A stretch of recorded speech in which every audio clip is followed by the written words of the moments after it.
The sea does not weep for the lost. It swallows. It silences. It keeps. The MV Joyita was a 69-foot wooden yacht originally built for Hollywood director Roland West in 1931. Its name, meaning Little Jewel in Spanish, hinted at the elegance it once carried. But this vessel had more than just luxury in its past.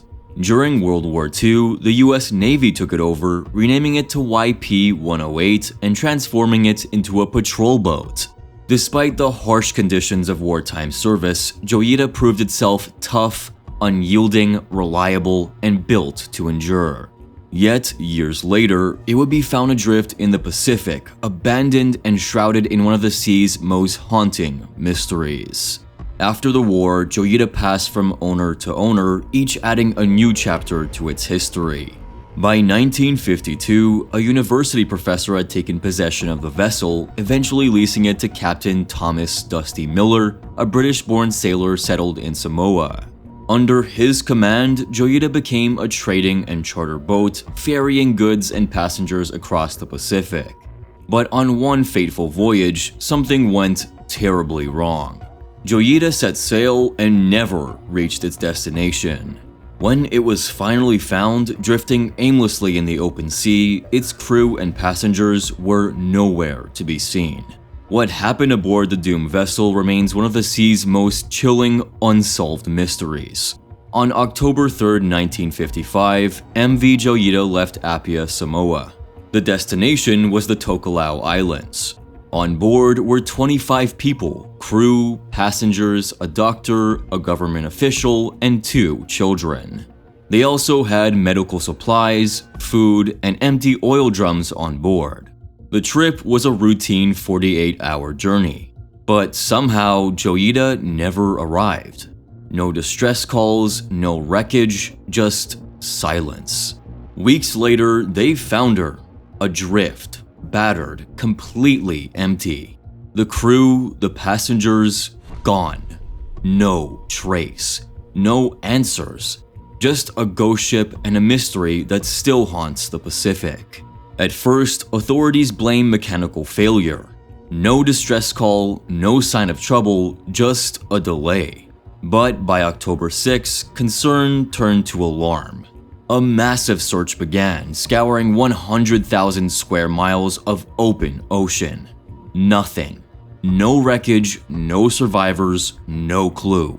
Then Joyita resurfaced weeks later, adrift and abandoned. It was carrying secrets that still defy explanation. They found it 600 miles off course near Vanuatu, Fiji. She was flooded, decks awash, leaning hard to port. Yet somehow still afloat. But what sent a chill through the crew wasn't the ship's condition. It was what was missing. Every passenger, every crew member gone. No bodies, no clues. Just an empty, haunted shell floating aimlessly in the vast, indifferent sea.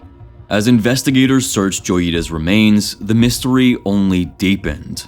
Every clue that they uncovered seemed to pose more questions than answers. The ship's auxiliary radio was found tuned to the international distress frequency, suggesting that someone had tried to call for help. Yet, due to the faulty wiring and limited range, the signal had never reached anyone. If the crew had been in danger, their cries for rescue had gone unheard. Even more unsettling were the missing items. The ship's logbook and navigational equipment had disappeared, along with all of the life rafts and the captain's firearms. This pointed to a possible evacuation. But if that were the case, where had they gone? And then there was the cargo, or rather, the lack of it. Large portions of the supplies, including heavy oil drums, had just vanished. Far too much to be loaded onto flimsy lifeboats. It was as if whatever had happened aboard Joyita had swallowed more than just its passengers and crew. Among the scattered remnants of life aboard Joyita, investigators found something chilling. A doctor's bag left open on a table. Inside, blood-stained bandages hinted at an injury. Someone had been hurt. Someone had needed help. But who? And what exactly happened to them? Then there was the ship itself. Captain Miller had always claimed Joyita was unsinkable thanks to her cork-lined hull, and he had been right. Despite being partially flooded and listing heavily, she was still afloat. Her hull remained intact, her structure sound. Yet something had gone terribly wrong.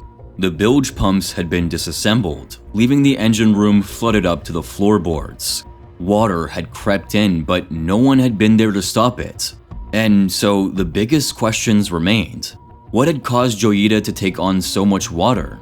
Why had everyone abandoned a ship that refused to sink? And most haunting of all, where had they all gone? The mystery of Joyita was a web of contradictions. Clues led nowhere and speculation ran wild.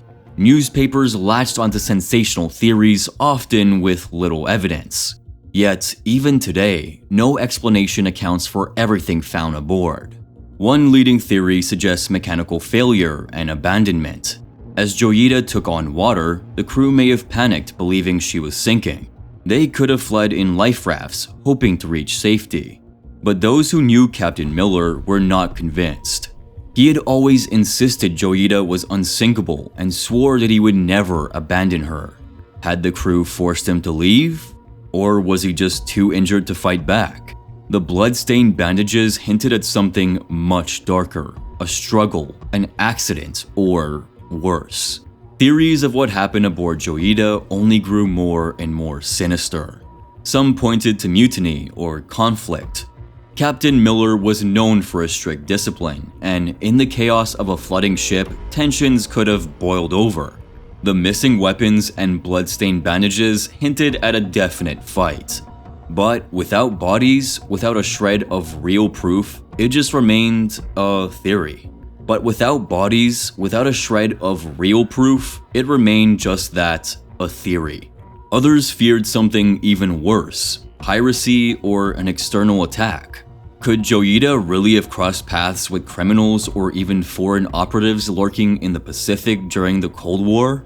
Rumors spread that Japanese seamen had captured or killed everyone aboard. The Fiji government dismissed these claims, and investigators found no bullet holes, no signs of a struggle.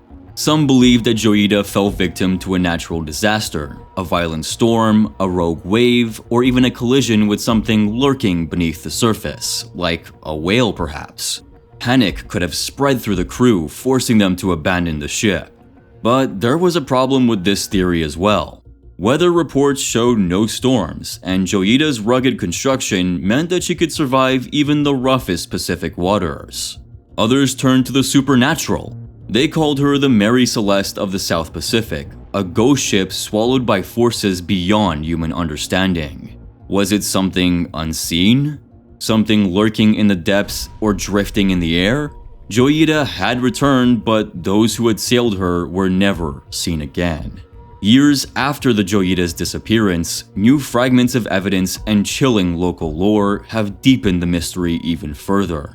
Archival documents from maritime authorities in Samoa have unearthed unsettling details.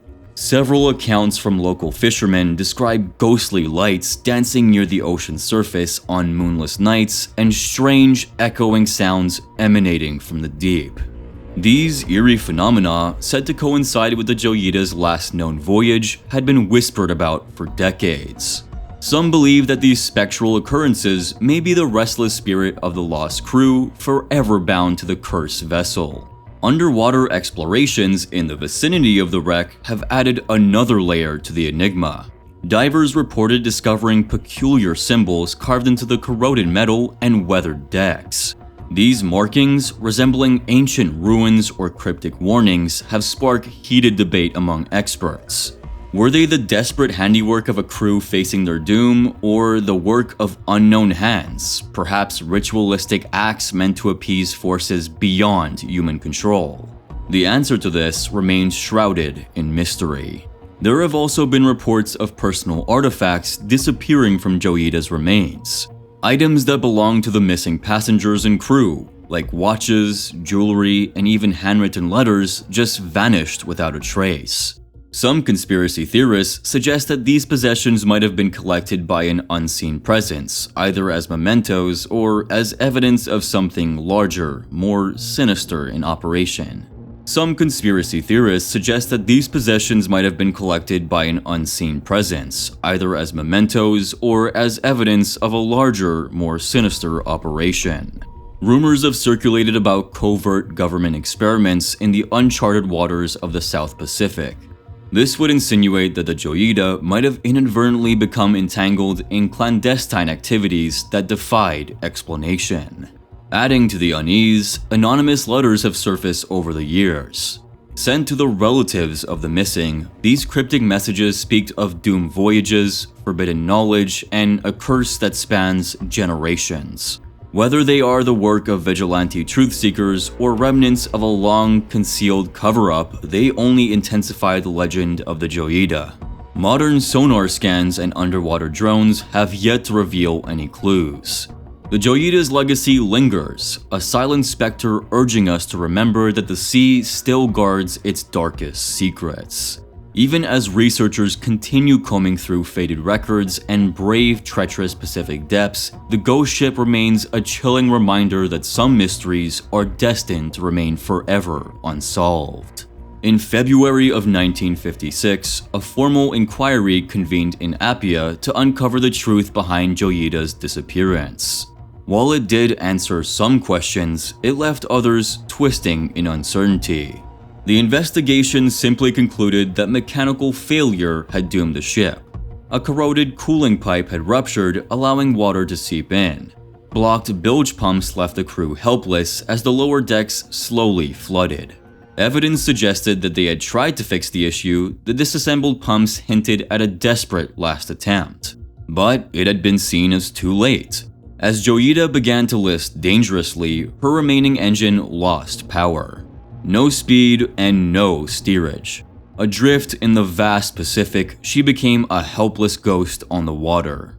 And yet, none of this explained what happened to the 25 people aboard.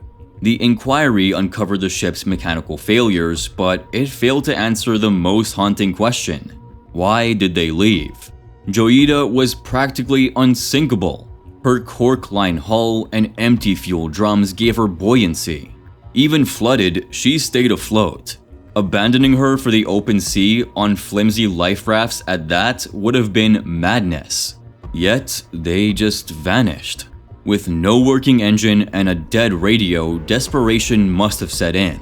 But why risk everything when the ship itself had survived? The official verdict? Inexplicable. No bodies, no wreckage, no answers. Just a ship adrift in the Pacific carrying only silence. The disappearance of MV Joyita became more than just a mystery. It became a wake-up call. The incident forced maritime authorities to rethink safety regulations. Things like stronger communication systems and stricter maintenance checks. And also more authority to stop unseaworthy ships from sailing.